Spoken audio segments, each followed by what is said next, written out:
भजन संहिता 143 10वां पद। हमरा के ई सिखाव कि हम तोहार इच्छा कैसे पूरा करी, काहे कि तू हमार परमेश्वर ई कहेला कि तू ही हव। हमहन के ई प्रार्थना हर रोज करे के चाही। हे प्रभु, रउआ हमार परमेश्वर हैं, रउआ हमार सहारा हैं, रउआ हमार आधार हैं, रउआ हमार आसरा हैं, रउआ हमार सब कुछ हैं। राउर इच्छा पूरा करे खातिर हमरा के सिखाई पिता। Teach me lord to do your will. राउर इच्छा कैसे पूरा करी हमरा के सिखाई। भयंकर अकाल आ गइल है। अकाल के कारण वो देश में बहुत बुरा स्थिति रहे। परमेश्वर अपना सेवक एलिय्याह से ए तरह से कहेलन, हे एलिय्याह, उठ जा, अकाल में तड़पल अब अच्छा नहीं खे। करीत नाला के पास जाके तू रही है। ऐसे कहलन, यह हमार मर्जी बा। हम चाहत हैं कि करीत नाला के पास जाके तू रह। तो हम लोग के मालूम बाटे कि परमेश्वर कैसे एलिय्याह के कौवन के जरिए खाना दिहले, ई हमनी के सबके पता बाटे। हमार सवाल ई बा कि एलिय्याह, तू करीत नाला के पास चल जा, ऐसे ही कहले रहलन न? हमार सवाल ई बाटे कि का सचमुच में परमेश्वर अपना भक्त एलिय्याह से पहले बात कैले रहलन का, या फिर एलिय्याह खातिर भोजन लियावे खातिर कौवन से पहले बात कैले रहलन? रउआ का कहब? आई जा पढ़ी जा। पहला राजा 17 अध्याय वचन 2। परमेश्वर के इच्छा पूरी कैल कितना आशीष में बा और जरूरी बाटे हम तोहरा के बताई। हमहन जब प्रार्थना करेली तो परमेश्वर की उपस्थिति में आके करे के चाही। दूसरा, उनकर मर्जी पूरा करे खातिर उनकरा अनुग्रह खातिर प्रार्थना करे के चाही। तब यहोवा के ई वचन उनकरा पास पहुँचल, यहाँ से चल के पूरब की ओर जा और करीत नामक नाला में जाके जवन यर्दन के पूरब में बा छिप जा। का कहेलन? वही नाला के पानी तू पियल करीह, और हम कौवन के हुकुम देले बानी कि ऊ तोहरा के उहाँ खियावस, उहवा खियावस। इहवा कौआ बाटे का या कौवन के बाका? इहवा का बाटे बताई। कौवन के बा या कौवन खातिर बा? कौवन के आज्ञा दिहले या कौवन के खाना खातिर आज्ञा दिहले? यहाँ का बा बताई। यहाँ पर कौवन खातिर लिखल बा? हम आज्ञा देत बानी ई लिखल बाटे, या फिर हम आज्ञा देले बानी ई लिखल बा? बताई। एलिय्याह, तू हमार सेवक हव, तू हमारा पर विश्वास करेला। तोहरा खातिर बिना कोनो घटी के हम सगरी चीज के इंतजाम कैले बानी। संसार में दूसर लोग अगर भूखा बाणे तबो हम तोहरा खातिर खाना के इंतजाम कैले बानी। तोहके खाली यह करे के बा, हमार बात सुन, तोहके खाली यह करे के बा कि करीत के पास जाके छिप जाए के बा। काहे कि हम पहले ही बता चुकल बानी। के बतौले बानी? यहाँ परमेश्वर के बतौले बाणन? कौवन के बता चुकल बाना ई कहत बाणे। यानी बहुत ढेर सारे कौआ से परमेश्वर कहले बाणन। का कहले बाणन? हर एक दिन सुबह और सांझ के देखी का लिखल बा, और सवेरे और सांझ के कौआ उनकरा लगे रोटी और मांस लेके आवत रहले। यानी सवेरे और सांझ के कौआ उनकरा पास रोटी और मांस ले आवत रहले। सुबह के समय आधा या पूरा प्लेट लेके आवत रहले। तोहार का बा? नौकरी ना जेबो तबो खाना मिली, नौकरी जइला से पूरा खाना। अब यहाँ परमेश्वर एलिय्याह का कैसे देखभाल करत हमें? पूरा खाना या आधा खाना? पूरा खाना देलन। शाकाहारी या मांसाहारी? मांसाहारी भोजन साधारण रूप से कुछ घर में हफ्ता में एक बार समान रूप से मांसाहारी खा लें। आधा किलो मीट लिया के खालन। ओमा कुछ न कुछ सब्जी मिलावेलन, ओमे आलू डालेलन, सब्जी के बढ़ावे खातिर कुछ न कुछ डालेलन। का बनल बा तो कहेलन मटन, एगो दूगो पीस ले लेलन और ओकरे के खात रहेलन। काहे की परिस्थिति खराब बा, यही से वो बुरा स्थिति में हफ्ता में एक बार खालन। बाकी परमेश्वर एलिय्याह से कहेलन, एलिय्याह, हर सुबह हम तोहरा के मांसाहारी देब, हर सांझ के तोह के मांसाहार देब। ए देश में राजा चाहे भूखल रहे, तोहरा के भूखा ना रहे के पड़ी।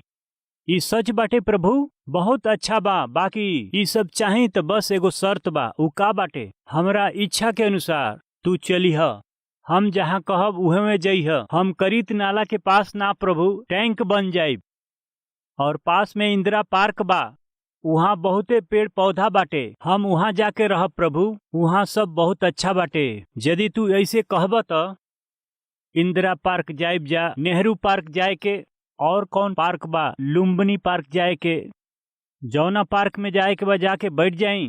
बाकी तोहरा खाए खातिर खाना,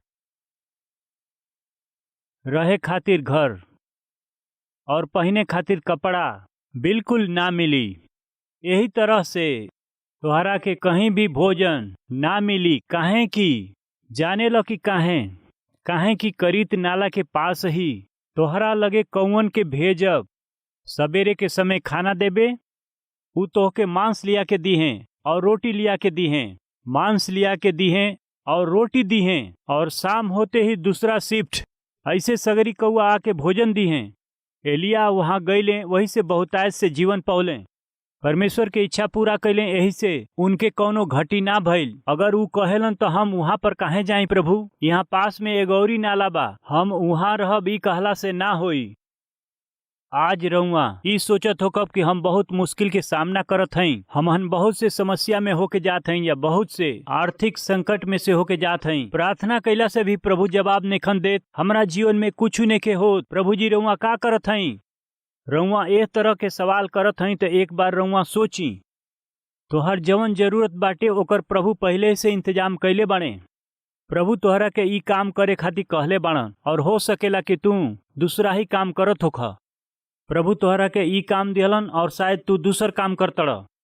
प्रभु के इच्छा के छोड़ के शायद अपना मर्जी से ही तू काम करत जातड़। यही से अपना जीवन में आज तक जवन प्राप्त करे के चाही उ प्राप्त ना कैल। बहुत बेर ऐसन होला, हमारा कलवरी टेम्पल के सेवा के बारे में जान के सब चकित हो जाला और प्रभु के महिमा करेला, और ऐसे उ सवाल पूछेलन, इतना बड़ महान सेवा और उहो इतना तेजी से बढ़ला के पीछे रहस्य का बाटे? प्रभु कलवरी टेम्पल के इतना आशीष काहे देत बाड़न? एकर रहस्य का बा?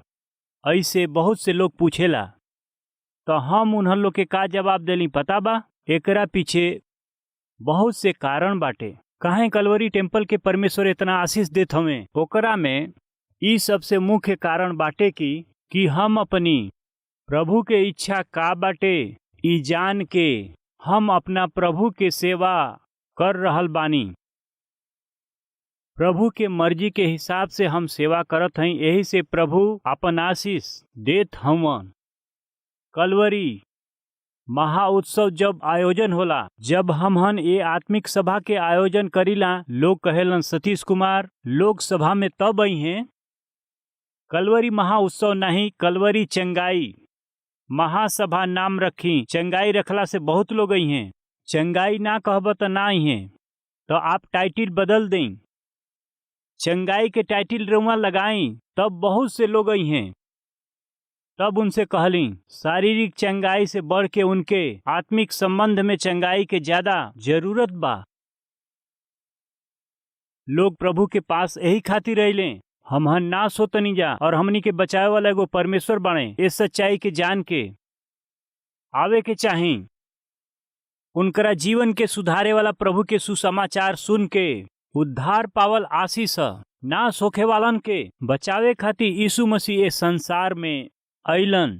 शारीरिक चंगाई से उद्धार पावल तो ज्यादा खास बाटे, और यही खातिर हम आत्मा के उद्धार का प्रचार करीला। वचन के प्रचार करे खातिर प्रभु बुलौले, चंगाई देवे खातिर शायद प्रभु दूसरा के बुलौले। बाकी सच्चाई ई बाटे, प्रभु चाहे केहू के कौनो वरदान देस, बाकी मकसद एक ही बा, आत्मा के उद्धार होखे, कलीसिया के बढ़ोतरी। ये बात के जन भूली। बहुत से लोग हमरा के बहुत से आइडिया दिले, बहुत से लोग कहले कि बाहर के मदद खातिर अनाथालय खोला, वृद्धा आश्रम शुरू कर, तब तो के बाहर से बहुते मदद आई। ये बाहरी पैसा प्रचार खातिर इस्तेमाल कर सकेला नहीं। प्रभु हमरा से कहलन सुसमाचार प्रचार कर, और हम उहे करतनी। प्रभु हमके आशीष दिहन, हम प्रभु के सेवा करब और सुसमाचार के प्रचार करब। यदि प्रभु आशीष ना दिहन तो हम भूखा रहब, फिर भी सुसमाचार सुनावल हम ना छोड़ब। प्रभु जवन दर्शन हमरा के देले बना ओके कबो अनदेखा ना करब। हाँ, जरूर कलवरी टेम्पल के अनाथालय नहीं खे, बाकी बहुत से ऐसन अनाथालय के कलवरी टेम्पल मदद करत बाटे। एकर कारण मालूम बा? हर महीना बहुत से अनाथ आश्रम के, बहुत से अनाथ बच्चन के हमहन मदद भेजे लीजा। वृद्धा आश्रम हमनी का नहीं खे, फिर भी बहुत से माता पिता के हमनी का सहायता करत हैं जा। जब वो लोग अपन समस्या और तकलीफ बतावत हमें तो हमारा अंदर विचार आयल कि हम वृद्धा आश्रम शुरू करी। वृद्धा आश्रम शुरू कईल अच्छा हुई, काहे से बहुत से माता पिता तड़पत हमें। परमेश्वर के भी ई इच्छा बाटे कि हम वृद्धा आश्रम शुरू करी। यही से हमनी का कलवरी टेम्पल का वृद्धा आश्रम एक न एक दिन जरूर निर्माण करे के एकरा खातिर हमहन प्रार्थना कैली और प्रभु के कृपा से शुरू कैली। प्रभु जवन तोहरा के दर्शन देले बानन ओके अपना जरूरत खातिर इस्तेमाल कैल, प्रभु के इच्छा के अपना लाभ खातिर इस्तेमाल कैल, ई तो अच्छा ना हो। एलिया, हम तोहरा जरूरत के पूरा करब, हमरा इच्छा पे चल। आज हमरा के सुने वाला भाई और बहन लोग, रउआ के का चाही? एकर प्रभु जी पहले ही प्रबंध, जे लोग सेवा करत बाटे तोहरा सेवा खातिर जवन भी जरूरत बाटे ओके यीशु पिता पहले से ही पूरा कर देले बाड़न। कलवरी टेम्पल के जमीन चाहत रहे, कलवरी टेम्पल खातिर जमीन के प्रबंध प्रभु कब कैले? तोहके एगो बात बतावत हई, ये जमीन पर अब तक हमहन कलवरी टेम्पल खातिर यहाँ खड़ा रहली और ये भवन के हमनी का बनौलिन जा। ये जगह पर अब तक केहू कुछ निर्माण नेखे कैले। परमेश्वर के भवन खातिर पहले से ही परमेश्वर एकरा के कलवरी टेम्पल के दे देले रहले। एकर नींव डाल दिहल गइल बा, काहे कि केहू भी एकरा के निर्माण करे खातिर आगे ना आए। काहे खातिर कि प्रभु की कलीसिया खातिर प्रभु पहले ही नींव डलले बाड़े। जितना प्रभु हमनी खातिर छोड़ले बाड़े उतना जरूर ही मिलबे करी। एलिया, भयानक अकाल पड़े वाला बा। हाँ, भयानक अकाल। हम का करी? हम जवन कहब उहे करीह। करीत नाला के पास जा, हमार देखभाल कैसे हुई एकर चिंता तू मत कर। तोहरा देख रेख खातिर के हम कौवन के पहले से ही आज्ञा दे देले बानी। सुनी जा हमार भाई बहन लोग, हमनी का जितना जिए के तब तक हमहन के हर एक जरूरत के पूरा करे खातिर उनकरा के ही प्रभु के जेकरा जेकरा से बात करे के बा, जवन करे के बा, उ पहले ही कर देले बाणे। बाकी हमनी से उ कहत हमें कि हम जवन कहत हई ओके तू कर। हम जवन कुछ तोहरा खातिर रखले बानी उ सब कुछ हम तोहरा के दे दे। हमार बात के सुना। एलिया, हम कहतनी उ कर। देश में अकाल पड़ी, बाकी तोहरा के कोनो घटी ना होई। हम जवन कहत हई ओके खाली कर, तब तोहर हर एक जरूरत पूरा हो जाई। सुलेमान ए तरह से चाहत रहले, वो प्रार्थना करत रहले, परमेश्वर पिता यदि हम तोहरा मर्जी से अच्छा बाटे। दाऊद भी ऐसे ही कहलन कि परमेश्वर पिता रौरी इच्छा से जिए सिखाई। आज हमनी के सबके यही रीति से प्रार्थना करे के चाहे कि हे प्रभु, रौरी इच्छा के अनुसार हमरा के जिए में रउआ सहायता करी। यदि उनका विरोध में कुछ करब तो ओकरा में बिल्कुल सफल ना होखब। जवन रेलगाड़ी बाटे, यदि रेलगाड़ी पटरी पर बनल रही तो बहुत दूर तक वो जा सकेले, कितनो दूर जा सकेले। चाहे वो कश्मीर से शुरू करे तो कन्याकुमारी तक वो ट्रेन जा सकेले। बाकी अगर वो ट्रेन पटरी छोड़ी, यदि वो हिल जाओ तो सोची का वो जा सकेले, का वो जा पाई? आगे जाइल तो दूर के बात बा, रेलगाड़ी के एक्सीडेंट हो जाई। प्रभु के मर्जी के अनुसार यदि पटरी पर रह के आगे बढ़े के तो चाहे हमनी का कितनो दूर चल जाइया, बाकी सुरक्षित रहे के।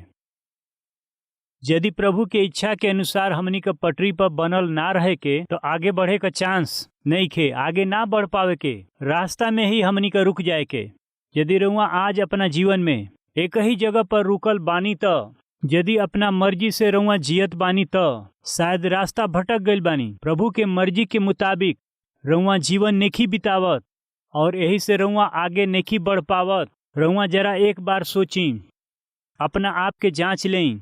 सुलेमान ई कहेलन, रउरी इच्छा के अनुसार चलला खातिर के हम प्रार्थना करत हई। तीसर की बात, पहला राजा अध्याय 8:59 और हमार ई बात जौना के हम यहोवा के सामने विनती कैले बानी, वो दिन और रात हमरा परमेश्वर यहोवा के मन में बनल रहे, और जैसे दिन प्रतिदिन के जरूरत होके वैसे ही अपना दास और प्रजा इस्राएल के भी न्याय करंस। हम ई प्रार्थना कैलीन। कौना रीति से वो प्रार्थना कैलन, ई हमार प्रतिदिन के जिम्मेदारी है।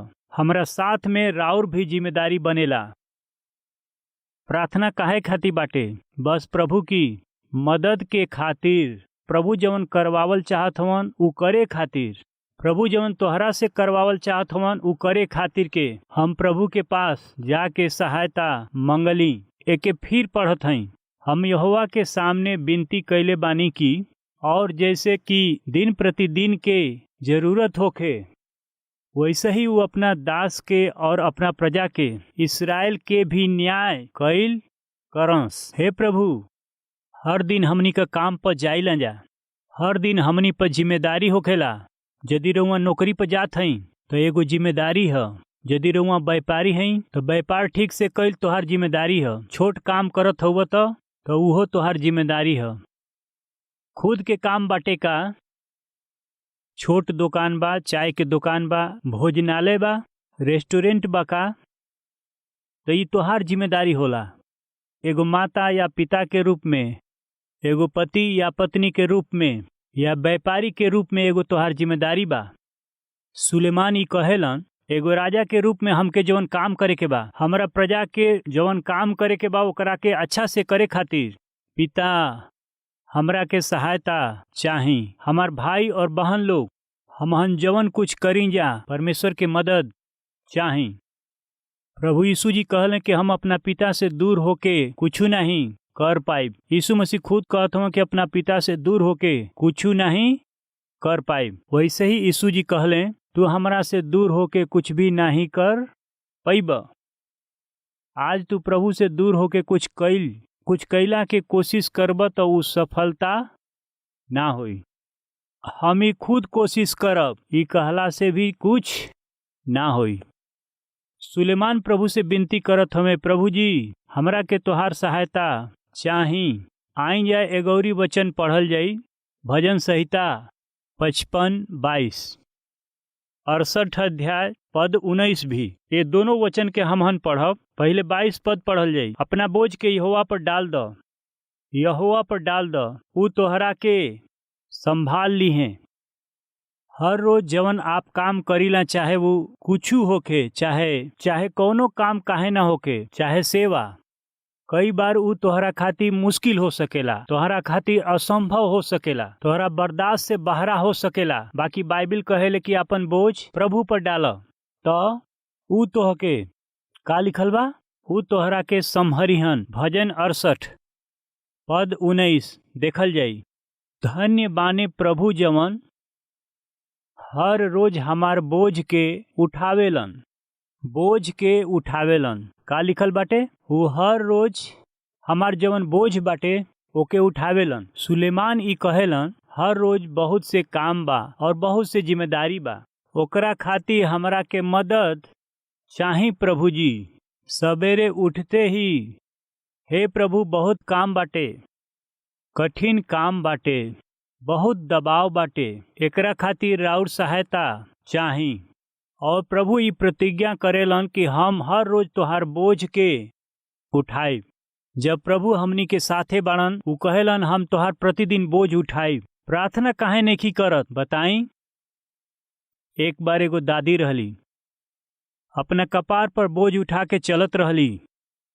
एगो आदमी वहाँ कार से जात रहे और ऊ उनकरा के देख के अपन कार रोकले। कहाँ जात बाड़ू? हम पास के ही गांव में जात हई। ठीक बा, कार में बैठ जा, हम तोहके छोड़ देब। तो वो बड़ा खुशी से कार में बैठ गईली। कार चलावत समय जब वो कार चलावे वाला वो आईना में जब बूढ़ी दादी के देखले, कार में बैठल भी वो अपना बोझ के अपना सिर पर लेले रहली। तब वो उनकरा से पूछले, हे दादी जी, अपना बोझ के अपना कपार पर काहे ले बड़ू? एकरा के बगल में रख द न। नहीं, हमार बोझ ई कार बड़ा मुश्किल से उठावतिया, तो ई हमार सामान का उठाई, ई सोच के हम अपन सगरी सामान अपना सिर पर ले करके बैठल बानी। तू कहाँ हंसत हव? तूहू ऐसने बाड़। तू जैसे देख के हंसत हव वैसे ही हमनी के देख के प्रभु जी हंसत हुई हैं। तोहन लोग काहे के अपन बोझ उठावत हव? तोहन लोग अपन बोझ काहे उठावत हव? हमहन के ना उठाइब जा त के उठाई? ई तो हमारा हाथ में बाटे। अगर तोहन लोग हमारा हाथ में बाड़ तो तोहन लोग के बोझ केकरा हाथ में बाटे? बाइबल में सुंदर वचन बाटे कि तोहरा बुढ़ापा में भी हम तोहरा के उठौले रहब और तोहन लोग के छोड़ावत भी रहब। ध्यान से सुनी जा, प्रभु यीशु हमनी के उठौले बाने, तब हमनी के बोझ उहे उठावत हमें। वो बूढ़ी दादी के जैसे ही हमहन के अपन बोझ अपना कपार पर उठावे के तो बड़ा मुसीबत हुई। आज ऐसन केहू यहाँ बाटे का बेकार के बोझ अपना ऊपर उठा के इतना टेंशन में पड़ल रहल, अपन आराम खो के भूखा रहे वाला, पता नहीं अब का होई, पता नहीं तब का होई, ऐसन सोच सोच के खाली टेंशन लेवे वाला ऐसन लोग जे दबाव में रहेला उ प्रभु के हाथ में ना होवे। प्रभु जी रौरे साथे बाणे और रौरी साथ में बाड़े। उ हर रोज तोहार बोझ उठावत हवन। एह तरह से जो रउआ विश्वास करत हन तो रउआ के चिंता कैले के जरूरत नहीं खे। बाइबल में ई लिखल बाटे कि प्रभु यहाँ पर ई कहत हमें कि तोहन लोग अपना जीवन में कोनो बात के चिंता जन कर। ई कोनो भी विषय में हो सकेला, शायद ही आर्थिक परेशानी होखे या आत्मिक परेशानी होखे या बीमारी होखे, मानसिक होखे, कोनो भी समस्या हो सकेला। कोनो भी बात के रउआ चिंता जन करी। प्रभु के ना जाने वाला जे प्रभु पर विश्वास ना रखेले ऊ चिंता करेलन, तो रउआ काहे के चिंता करत हई? प्रभु हमनी के देखभाल करेलन। ई बात यदि रउआ के पता होई तो चिंता ना करब। आज हमहन के प्रभु से का मांगे के चाही? बस प्रभु के उपस्थिति के मांगे के चाही। दूसर का उनकर इच्छा पूरा करे खातिर मांगे के चाही। और तीसर का बाटे उनकर सहायता मांगे के चाही। हे प्रभु जी, हमरा काम में, हमार जिम्मेदारी निभावे में, हमरा मुश्किल में, हमरा काम में दबाव आवे तो दुख और तकलीफ में भी ये सब के हम सहन ना कर पाई। प्रभु जी, रउआ ना चाहेली कि हमहन मुश्किल में से होके जाई। यही से हर सुबह उठला के तुरंत बाद हमरा सगरी बोझ के उठावे वाला जब हमहन अपन बोझ रउआ पर डालब तबे सुख शांति से हमहन जी पाइब। यही से हमनी का अपन सगरी बोझ रउआ पर डालत हई। हमनी के बोझ के हल्का कर दें। जवन ऊँट होला वो रेगिस्तान में बहुत अच्छा से चलेला। रेगिस्तान में व्यापारी अपन सामान ले जाए खातिर ऊँट पर सामान लादेलन। ऊँट अपना ऊपर सामान के लेके उ चलत जालन। बाकी जब उ थक जालन तो जानत ही का करेलन? उ का करेलन? अपना घुटना पर आ जालन। जब उ अपना घुटना पर आ जालन तो उनकर मालिक समझ जालन कि ई ऊँट बोझ उठा के बहुते थाक गइल बाणे, इनकरा के आराम के जरूरत बा। और जैसे ही ऊँट अपना घुटना पे आवेलन तो उ मालिक जवन ऊँट पर सामान लदले रहलन ओके उतार देलन। ऊँट के पता होला कि जब हम वजन ना उठा पाई तब घुटना टेकला से हमार मालिक आके हमार बोझ के हटा दी हैं। आज ये वचन के सुने वाला हमार प्रिय भाई बहन लोग, का ई बात के रउआ जानत हई? का रउआ के ई बात पता बाटे? हमार और तोहार परमेश्वर ये ऊँट के मालिक से जवन उनकरा के प्यार करेलन उनकरा से बढ़ करके प्रेम करेलन। हमहन के ई सगरी बोझ उठावला के बिल्कुल जरूरत नहीं खे। प्रभु कहेलन हम एकरा के उठा लेब। यदि थकल बाड़ तो प्रभु कहतन कि तू घुटना टेक द, हमरा उपस्थिति में आ जा और हम तोहके विश्राम देब। आज रउआ यदि थाकल बानी, शायद मानसिक रूप में, आर्थिक रूप में या शारीरिक रूप में, का रउआ बहुत से समस्या से तड़पत हई और अपना बोझ के सहन नहीं कर पावत त रउआ परमेश्वर के पास आई और परमेश्वर के अपन दुख बताई। रउआ अपना सगरी समस्या के परमेश्वर के आके बता देई, तब परमेश्वर तोहरा बोझ के हटा दी हैं, तोहार बोझ हल्का करी हैं। जब रउआ प्रभु के सामने घुटना टेक देब तब ऊ तोहरा बोझ के हल्का कर दी हैं। आई जा हमनी का मिल के प्रार्थना कइल जाई। अपना जगह पर हमनी का घुटना टेकी जाए।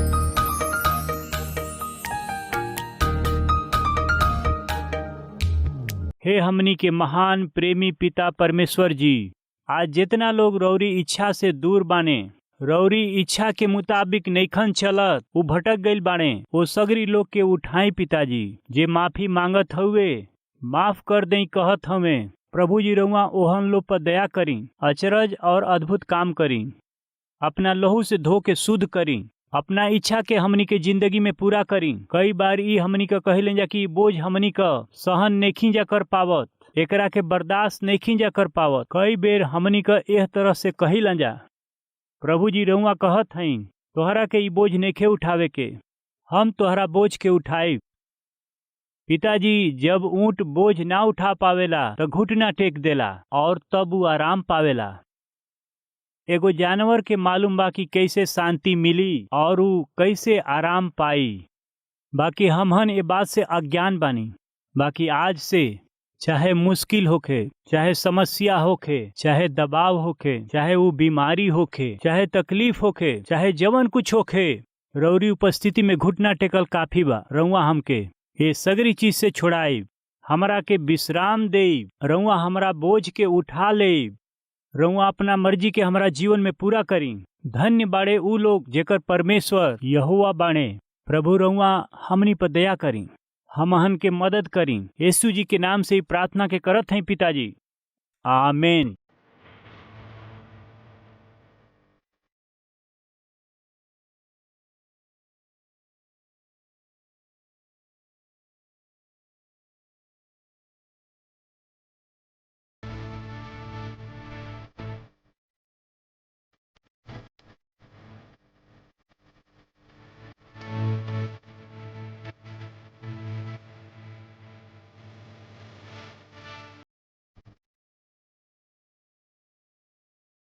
हमार पता बा Calvary post box number 30, Kukatpally, Hyderabad 72।